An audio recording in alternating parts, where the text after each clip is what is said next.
Welcome to West Coast Women Rising, a podcast celebrating women who are making waves on the coast and beyond through purpose-driven entrepreneurship and powerful personal growth. I'm JJ Flizanes. Welcome to the show.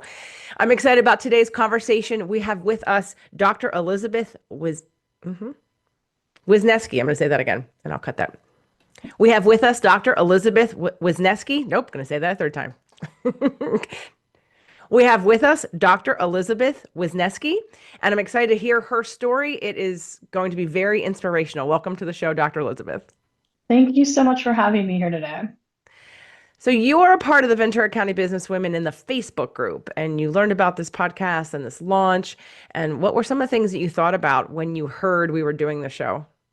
I think it's really powerful to showcase what women entrepreneurs are doing, not just here in Ventura, but on the West Coast of the US and beyond, because there's so many amazing businesses. Every time I'm in the Facebook group, I'm taking screenshots of new businesses or things that are being launched. And I usually can't go to the meetings because I have my practice, but I'm always learning a lot from the group. So I was excited this can get it out to more people. So you tell us about you have so many aspects of your story. You have what you do in the world, but then of course what you've had to overcome to get to be doing what you're doing in the world. So you want to take us back Yeah. as far as it makes sense to Mhm. when either your personal story happened or when the birth of your business happened?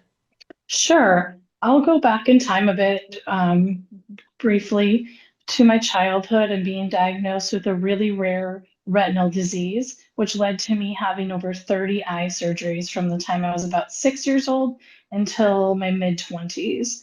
And that really shaped my life because I grew up being able to see just fine. I wore glasses.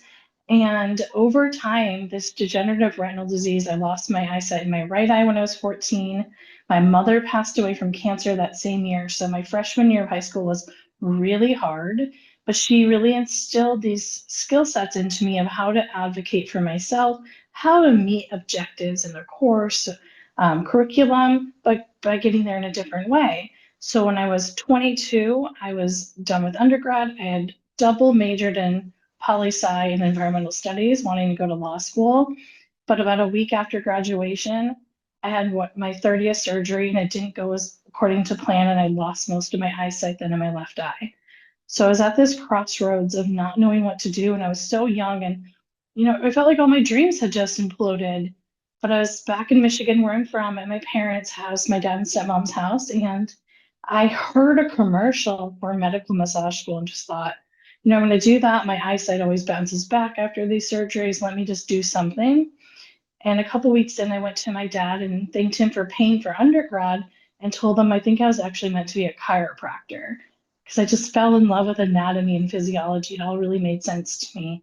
So I had to go back and take all my science classes like chemistry and physics without being able to see them, doing mental math for the equations, and then went to chiro school.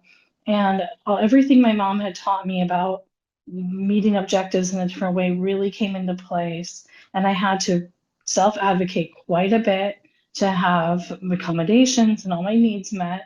But I was able to become a doctor not just once, but twice.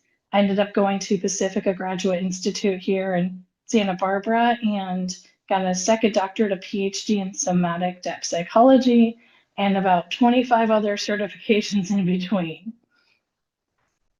What a story. So I'm intrigued. And obviously, it being from, I have a background in health and wellness also from a personal training standpoint. And obviously, I go to the chiropractor. So I can see how feeling is enough, right? Like that seeing doesn't have to be there. You Mhm. can feel. Is that how you do your chiropractic? I'm guessing. Are there Yeah. ways to overcome some of the things? Because I know for some people, chiropractors take x-rays and they go over them. Mhm. Like, how do you treat your practice differently with having your eyesight the way that it is? Yeah, about 50% of chiros do take x-rays, but those are based on their technique systems often. And if there's red flags, I send out for x-rays. And my practice, I focus mainly on perinatal. I was the first chiro to be perinatal certified within 100 miles. And that was during the pandemic. And so I see lots of pregnant people, preconception, postpartum, as well as lots and lots of babies. So it's really gentle, everything I do. And for me, I'm using my hands, my heart, even my third eye intuition. And so that's how I overcome it because I have this deep seat of knowing, and I've been doing body work for 19 years. I've been a chiropractor for 13 years now. So I really trust what I feel and from the history and everything. And so that's how I've really taken this huge challenge of losing my eyesight, but turned it into a strength and an asset. Definitely. Can I ask if you know what your sun and moon are in astrology? I do. I'm a Cancer sun and a Scorpio moon with a Leo rising. Oh, okay. How about any chance you know your true node? I do. Yeah, I know all of it. Don't worry. My North Node is in Gemini, but my Mercury's in Leo as well. So that's why I like come across with all this fire. And that really helps me because otherwise it's a really sensitive water sign. How about your Venus and Mars? Venus is in Cancer and Mars is in Scorpio. Whoa, yes, lots of water. Very Yeah, sensitive. I'm a yeah. Pisces with a lot of Okay. Sag. Yeah. And obviously do a lot of astrology with my clients. So I love I it. like to say have that perspective Hmm. because especially as a Cancer with a Hmm. Scorpio moon, I mean you Hmm. it could have turned out you could have been real mad. Right? Yes. Like this could Yeah. and so my question is I mean obviously this is an amazing story and when people often complain we have such limited viewpoints in our lives most of the time because we take for granted so many things that we have and we always look at a lot of people look ahead, they're counting what isn't working, they're waiting for things that aren't working and they're actually appreciating what they have, and so we get out of balance and we end up in this cycle and this spin, if you will. And so what would be some of the things that helped you? And I know I'm hearing the voice of your mother. And I also asked you your Hmm. astrology because I teach intuition courses myself Mm. and rely heavily on my intuition. And it's strengthened because you can strengthen your intuition just like anything else. Hmm. Just like a muscle, you can strengthen your intuition. And people don't know Yeah. that. They think, oh, I have to be born psychic or born clairvoyant or clairaudient. But I'm sure with the loss of sight that Yeah. many things got strengthened. Yes. Oh, yeah, absolutely. And they've even shown on functional MRIs that your cells will migrate from one cortex of your brain to another when there's a diminished or lost sense. So I absolutely feel that my hearing's really acute. And yeah, I could just feel things and palpate with even like the little tip of my finger. And that's why I feel I do well with adjusting babies because you're not manually cracking their neck. It's really gentle and specific. So I feel into that very deeply. How do you get your clients? I'm just curious as to where you started networking or Mhm. how did you develop your business? So I moved from the Bay Area when I went to Chiro school there to Santa Barbara. Initially, I practiced there for almost 11 years, and now I've been in Ventura just over a year and a half. And I didn't know anyone when I moved to Santa Barbara. And so what I did is I got on the board of NAWBO, National Association of Women Business Owners for Santa Barbara. I was on their board, and then I was on the board of Women's Economic Ventures Weave. So that was really good for just getting to know people in the community. And then I made a list of all the types of business owners I would want to meet with, and then met with over 200 business owners in person over the first couple of years I was in practice and new in Santa Barbara, and would bring materials, not asking them of like, oh, refer to me. I never said that, but I would find articles somehow relating our professions and would make them a folder and say, how can we collaborate? And I would look at their website, I would learn their mission statement so that we could find these connection points that were really authentic. So I didn't just meet with everybody, if their website I wasn't getting an embodied yes, I moved along. And then we sent them handwritten thank you notes. And that's how I really connected in the community, was very involved those first few years. And I haven't done any marketing since. Um, my practice mostly followed me when I moved to Ventura, still getting new patients every week from Goleta, Santa Barbara, Santa Ynez, all the way to LA because of my expertise in perinatal and babies. And so now I get lots of referrals from OBs, midwives, doulas, and then all the mom groups. The mom groups are amazing. I love that. That is such a great way to handle networking and to go into being new in a situation Tawny and I were just talking about that on one of the most recent podcasts when we started the show about the feel, and hopefully we'll do another full segment about it because I've been Hmm. networking since 2001. I've had a business since 2001, and I haven't Hmm. networked the whole time, but I did sort of what you did in terms of I came in, I started to get to know everybody. I made myself known. I had conversations and relationships, and I hired people. But there's an energy to networking that is bad or good, depending Hmm. on if you learn how to do it correctly. And I love that you Yeah. are sharing that you went in with the collaboration idea versus the selling Hmm. idea. So if you're listening to the show and you're someone who's in business and you're networking, it's really not a good energy to walk into a room expecting to get. If everybody walks in to get, you've got 100 people who are expecting to sell to you and everyone's going to be resistant because that's not where your focus is. But if you're going in Hmm. with either the collaboration, how can we work together, or the give, how can I come with people that I know need things and I don't know people that I could refer them to? How could I meet people that I could refer them to, like my clients, my friends, my family, my neighbors?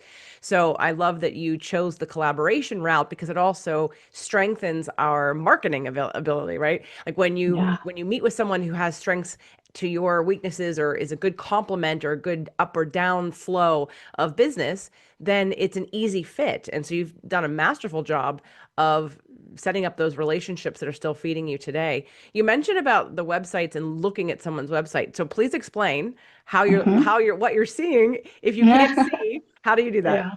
My phone, I just have a normal iPhone, and everybody's phone has all this accessibility technology, which is really cool. And so I just turn the screen reader on and it reads everything to me. It reads emojis, everything. So if you see me commenting on Instagram, that's actually me doing it. I can navigate and do probably 98% of the stuff on my own. Well, that's cool. I have a client Yeah. who is hearing impaired, Mm-hmm. and we just had her write a book, her first Amazon bestseller this year, about her story of losing her hearing. So I Amazing. know she does a lot of closed captions. So I was Mhm. like, oh, I'm very curious on how you do when you don't have sight, how, but I Yeah. love that because it still goes into the intuitive part of it resonating with you. If it Mm-hmm. resonates with you. And now the reader, is there a certain voice? Is it a man, a woman? Is it sort of like our Siri or our, when we get directions, do you get to choose the kind of type of voice that you hear? Yeah, you can absolutely choose it, and they're coming out with more and more. And so I have the Siri voice I use is different than the screen reader voice that I use just so I can delineate them. But I have it reading at 70%. So everybody's like, what is it saying? How do you understand that? I'm like, yeah, it's called neuroplasticity. And I can understand it at 100%. But then if I'm there, everybody I talk to in the real world is going to seem so slow to me. So I have to keep it at 70% because it's fast enough I can get things done, but doesn't mess up my brain so much where everything else seems too slow. So our brains are so adaptable. Absolutely. I listen to podcasts on 1.25 or Hmm. 1.5. Same thing with books. We, in all my groups, we use Marco Polo app. I always listen to Marco Polos on 1.5 or 2 because it's in real Yeah. time videos and they're usually kind of Yeah. slow and we're having our coffee. And so I'm like, okay, no, we got to speed this up. Because I can retrieve this information faster. And like you said, and sort of get on with my day and figure out what to do next. And I don't have to slow myself down in order to necessarily receive the information. So, well, okay. So you work with moms and babies and Yeah. pregnancy. And Hmm. do you do any chiropractic or body work outside of that demographic? I'll see family members of my practice members, but typically that's my focus from preconception through postpartum. And then, especially around birth trauma, my PhD research was on C-section, and I got really deep into obstetric racism and obstetric violence in that work. So I'm working more and more virtually with birth processing, but also I'll work with anyone around embodiment. And I am going to be releasing a new website soon to have more of those offerings around embodied leadership coaching and just overall embodiment. And that's somatics, the lived experience of your body. We're in alignment. My last year's event was called the Embodied Healing Intensive. So it's sort of I think it's like what's in the air right now. Like those of us that are sort of Hmm. healers and intuitive, we're really making a call towards inhabiting your physical body and grounding our energetic power in being in this vessel while we're here. So it's not that we're just, all over the place energetically, or we're out of our body, because so many people are in their head or energetically not present. So I love that you're Yes. doing that. What will that look like when you're doing embodiment coaching? It'll be over Zoom or just audio if people want to be just on like Zoom audio with me.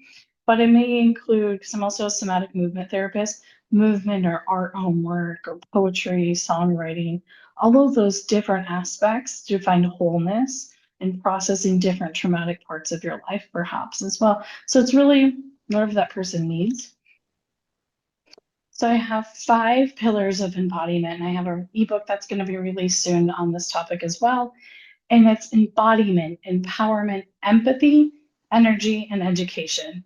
So those are the ways that we can get to a place of wholeness and embodiment as a leader, as an entrepreneur, as a human. Okay, well, obviously there's a story there because you've had to learn all of those. Is there any Mhm. specific story that resonates with this community of women entrepreneurs, business owners, or just being a woman in general and being in your life that propelled you to create this? Yeah, I chose all the E words because everybody called me Dr. E since my last name is hard to pronounce. And so I was really leaning into that. I used to resist it. I'm like, no, I'm Dr. Wisniewski. I want to be taken seriously. And at this point in my career, I'm like, it's fine. I'm Dr. E. That's who I am. That's my brand. How everybody in the community knows me. So I've really felt into those words. But around embodiment in general, what I've learned over the years is even if you are a healer or you go to a hands-on healer, it doesn't necessarily mean they're working with your soma or your sense of embodiment, your somatic experience. A lot of times we work with the body, and when we pass away, we transition, we die, our body's left on earth, but our soma is gone because the soma has a soul spark, is what I believe. And that's your first person lived experience. So that's what I want to tap into because, as you alluded to earlier, so many people are spacing out. And I'm like, how can we space in and pay more attention to our proprioception, where we are in time and space? Our interoceptive awareness. What am I noticing inside my body, like breath or heart rate? Exteroception. What's happening around me? And that's what I want to tap into.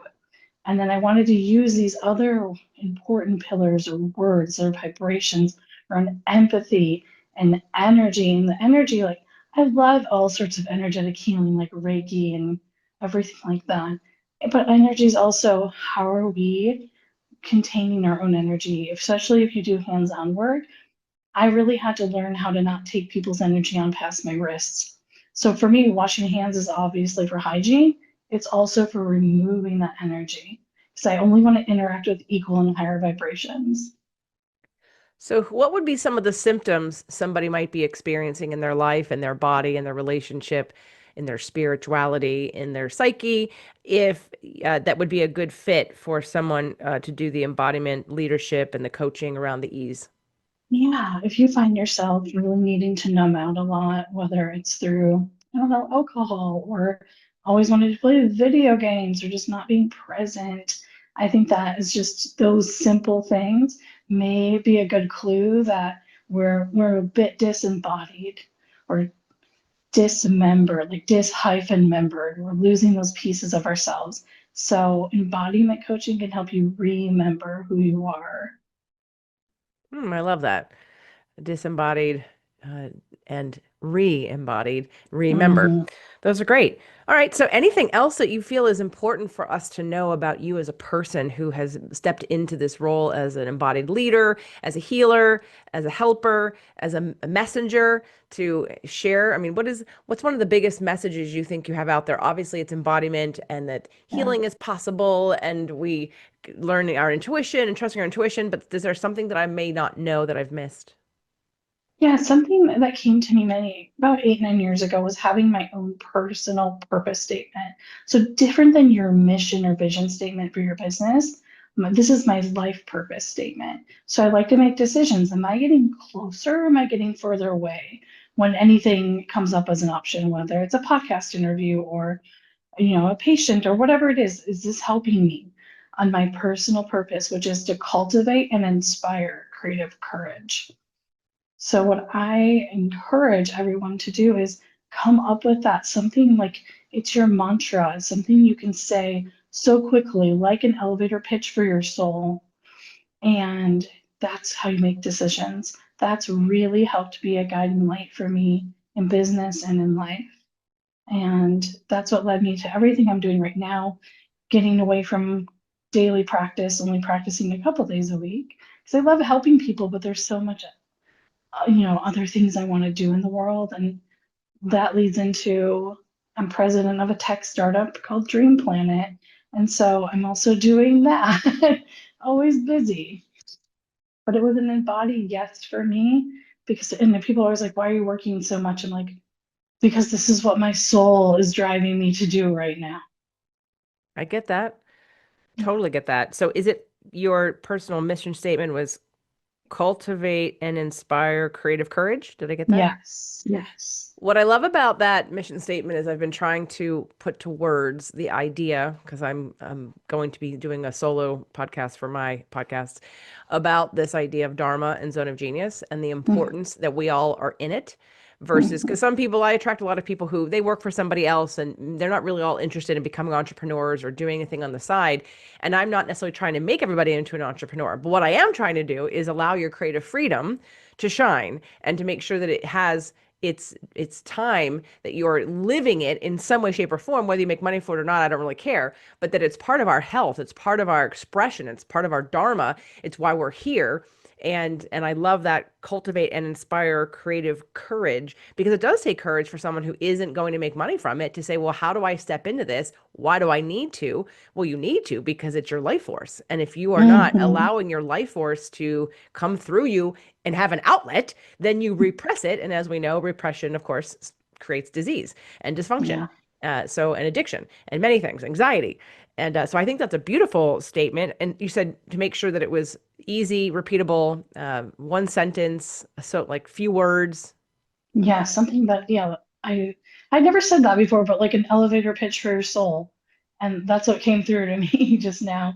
And that feels so in alignment. I feel like I can just say it all day, every day. I know it. It's part of me. It's imprinted. I just got my own clarity recently about who I serve, like in a way to say it. It's Hmm. not quite as succinct. Maybe I'll work on that. I had some neighbors who had come to a we were doing a block party. I organized a block party because my neighborhood didn't do anything. And I thought, okay, let's get people together. And they came to the block party and they're basically 79 and 80 and they were so thrilled that we were doing this. And you're a doer, you're an organizer. Everyone who's listening to the show, if you're a business owner, most likely you're a doer, right? You're a producer. So to me, it's not a big deal. They're like, oh my God, thank you so much for doing this. We want to do this for 20 years. And I'm thinking it's not hard. You just print off the flyers, you pick a date, you put them in the mailbox, and then you have a table and some food. But they had asked me, what do you do? And I thought, here's an opportunity to not over explain to two little cute little people who I'm not going to have a full on conversation with. And I said, I help people learn how to be happy. And they went, Mm, oh, so it was clear. It was really clear yeah. to them. Now, that doesn't tell you how and for whom, but it was the clearest way that I could say, ultimately, what all the work I do is this. It's teaching people how to be happy. So, Hmm. and they said, oh, you a therapist? I said, no, I'm a coach. But it was a really fun way to see how succinct we can be with our words, because for each group, it's going to be different. Like in this group with women entrepreneurs, cultivate and inspire creative courage is awesome, and I love that, and I want to like sink my teeth into that for a minute. I want to be with that, and everyone who's listening to that thinking, damn, I need that too. I need something that sounds that good, right? But that might not work with the 80-year-olds who don't have a business Hmm. because it won't be clear, but it's clear in this environment. So I think this is an amazing thing for people who listen to the show, especially if you have a business. And even if you don't, just what is your personal mantra? I think that's a great exercise for everybody to do coming off of this interview. And then I want to make sure people can connect with you in Hmm. ways that are meaningful for you. So if we've outlined who would be the right people to refer to you in terms of your businesses, if it's local, and if it's not local, when you move into expanding into your empowerment and Dr. E into the Yeah. space of Zoom and the internet, what would be the best way for people to contact or reach out to you? Best ways through Instagram at Dr. Elizabeth Wisniewski. That's the ultimate way to reach me. Okay, great. And then any other Hmm. words of wisdom, advice, or Hmm. things you're working on that you want to share with the community? Yeah, a couple things. I want to leave first off with a quote that really is inspired by what you were just saying with your block party. And this is another quote that really motivates me. It's from Gandhi. And it is intention without action is delusion. And so we need to set that intention, take the action. Those two things go hand in hand. So often people are doing the spiritual bypass of just like, I want to do this, I want to do that. But then there's also that action aspect. And so it's like the feminine and the masculine coming together within each one of us to make a difference, to serve our purpose in the world. So that's really important to me. And then lastly, I already mentioned it. I do have another company called Dream Planet. You can join as any sort of creator, like as a musician, dancer, filmmaker, a fan, or an investor.